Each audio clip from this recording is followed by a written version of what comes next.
नमस्कार। चलिए आज बात करते हैं सामाजिक विज्ञान यानी सोशल साइंस की। ये सिर्फ किताबों में पढ़ा जाने वाला कोई सब्जेक्ट नहीं है, बल्कि ये असल में एक टूलकिट है। ऐसे औजारों का सेट जो हमें हमारी इस उलझी हुई इंसानी दुनिया को समझने में मदद करता है। ये हमें सिखाता है कि हम सब एक साथ कैसे रहते हैं, कैसे काम करते हैं और एक दूसरे से कैसे जुड़ते हैं। तो आज हम क्या क्या जानने वाले हैं। सबसे पहले तो यही समझेंगे कि आखिर ये सोशल साइंस है क्या। फिर हम देखेंगे कि ये इंसानी समाज के कितने बड़े दायरे को अपने अंदर समेटे हुए हैं। इसके बाद बात करेंगे कि ये जानना इतना ज़रूरी क्यों है, मतलब असल ज़िंदगी में इसकी क्या अहमियत है। और आखिर में हम इसे खास भारतीय नज़रिए से भी देखेंगे। तो चलिए शुरू करते हैं। तो सबसे पहला सवाल, आखिर ये सामाजिक विज्ञान है क्या। अक्सर हम इसे स्कूल में पढ़े जाने वाले एक विषय की तरह देखते हैं, लेकिन सच तो यह है कि ये उससे कहीं ज़्यादा गहरा और बड़ा है।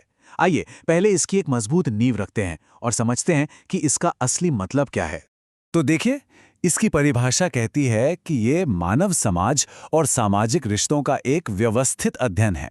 यहाँ सबसे ज़रूरी शब्द है व्यवस्थित, यानी सिस्टमैटिक। इसका मतलब ये कोई हवा हवाई बातें नहीं है, बल्कि ये एक विज्ञान है जो सबूतों और रिसर्च पर आधारित है। ये इस बात का साइंस है कि हम इंसान एक दूसरे के साथ कैसे पेश आते हैं। और जानते हैं सबसे दिलचस्प बात क्या है? सोशल साइंस कोई एक अकेली चीज नहीं है। इसे एक ऐसे टूल बॉक्स की तरह समझिए जिसमें समाज को देखने के लिए कई अलग अलग लेंस या औजार हैं। जैसे सोशियोलॉजी यानी समाजशास्त्र हमें ग्रुप्स को समझने में मदद करता है, तो साइकोलॉजी हमारे दिमाग के अंदर झांकती है, इकोनॉमिक्स हमारे पैसे से जुड़े फैसलों को देखती है, और ये सब मिलकर ही समाज की एक पूरी बड़ी तस्वीर हमारे सामने रखते हैं। चलिए अब थोड़ा जूम आउट करते हैं और देखते हैं कि सोशल साइंस का कैनवास कितना बड़ा है। यह सिर्फ किसी एक इंसान के बर्ताव तक ही सीमित नहीं है, बल्कि यह हमें पूरी दुनिया के सिस्टम को समझने में मदद करता है। आइए पता लगाते हैं कि यह विषय अपने अंदर असल में कितनी गहराई और चौड़ाई समेटे हुए है। सोचिए ये कितना बड़ा आइडिया है। एक तरफ सोशल साइंस हमारे मन के अंदर चल रहे विचारों और भावनाओं को समझने की कोशिश करता है, तो दूसरी तरफ ये देशों के बीच के रिश्तों और दुनिया भर में चल रहे ट्रेंड्स को भी एनालाइज करता है। मतलब एक छोटे से एटम से लेकर पूरी यूनिवर्स तक ये हर लेवल को कवर करता है। इसे और आसानी से समझने के लिए हम इन लेवल्स को देख सकते हैं। सबसे पहले है व्यक्ति का लेवल, जहां साइकोलॉजी काम करती है, मतलब हमारी निजी पसंद नापसंद। फिर आता है ग्रुप का लेवल, जैसे हमारा परिवार, हमारा मोहल्ला या कोई संस्था। उससे ऊपर है देश का लेवल, जहां सरकार, अर्थव्यवस्था और कल्चर का अध्ययन होता है। और सबसे ऊपर है ग्लोबल लेवल, जहां इंटरनेशनल रिलेशंस और ग्लोबल ट्रेंड्स को समझा जाता है। ठीक है, तो अब हम ये समझ गए कि सोशल साइंस क्या है और इसका दायरा कितना बड़ा है। पर सवाल ये है कि इसका हमारी असल जिंदगी से क्या लेना देना है? ये क्यों जरूरी है? ये सिर्फ किताबी ज्ञान तो नहीं है। चलिए अब पता लगाते हैं कि असल दुनिया में इसकी क्या अहमियत है। अब देखिए, दुनिया की कुछ सबसे बड़ी चुनौतियों को हल करने में सोशल साइंस कैसे मदद करता है। मान लीजिए हम आर्थिक असमानता यानी अमीर और गरीब के बीच की खाई की बात करें। इसे समझने के लिए हमें इकोनॉमिक्स के साथ साथ सोशियोलॉजी के लेंस की भी जरूरत पड़ती है। इसी तरह आज के दौर में जो राजनीतिक ध्रुवीकरण है, उसे समझने के लिए पॉलिटिकल साइंस और साइकोलॉजी दोनों की समझ होना जरूरी है।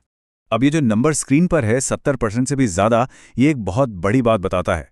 इसका मतलब है कि दुनिया भर में जो सबसे असरदार सरकारी नीतियां बनती हैं, चाहे वो हेल्थ से जुड़ी हों, एजुकेशन से या इकोनॉमी से, उनमें से 70% से ज़्यादा नीतियां सोशल साइंस रिसर्च से मिले डेटा और समझ पर ही आधारित होती हैं। ये दिखाता है कि ये सिर्फ थ्योरी नहीं है, बल्कि ये असल में बदलाव लाने की ताकत रखता है। चलिए अब इस विश्लेषण के सबसे दिलचस्प पहलू पर आते हैं। देखिए, सोशल साइंस का कोई एक फिक्स्ड फॉर्मूला नहीं होता जो हर जगह फिट हो जाए।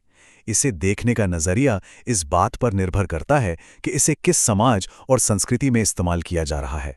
तो अब हम भारत के अनोखे नजरिए से इसे समझने की कोशिश करते हैं। यहाँ हम दो अलग अलग नजरियों का फर्क साफ देख सकते हैं।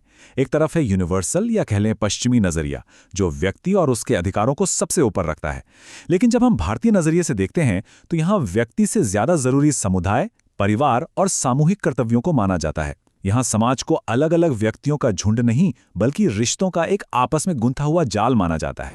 और इस फर्क को ये एक कोट बहुत ही खूबसूरती से समझाता है। ये कहता है कि भारतीय संदर्भ में किसी की पहचान या स्व अपने आप में पूरा नहीं है। हमारी पहचान हमेशा दूसरों के साथ हमारे रिश्तों से बनती है। हम किसी के बेटे हैं, किसी के दोस्त हैं, किसी के नागरिक हैं। ये आपसी जुड़ाव पर जोर देता है। और हम इस चर्चा को इसी एक गहरे सवाल के साथ खत्म करते हैं। अपने समाज को, अपने आसपास के लोगों को समझने के लिए हम सब किसी न किसी लेंस का इस्तेमाल तो करते ही हैं। सोचने वाली बात यह है कि हमारा वो लेंस कौन सा है, और हम सामाजिक विज्ञान के इन अलग-अलग औजारों का इस्तेमाल अपनी समझ को और बेहतर और ज्यादा साफ करने के लिए कैसे कर सकते हैं।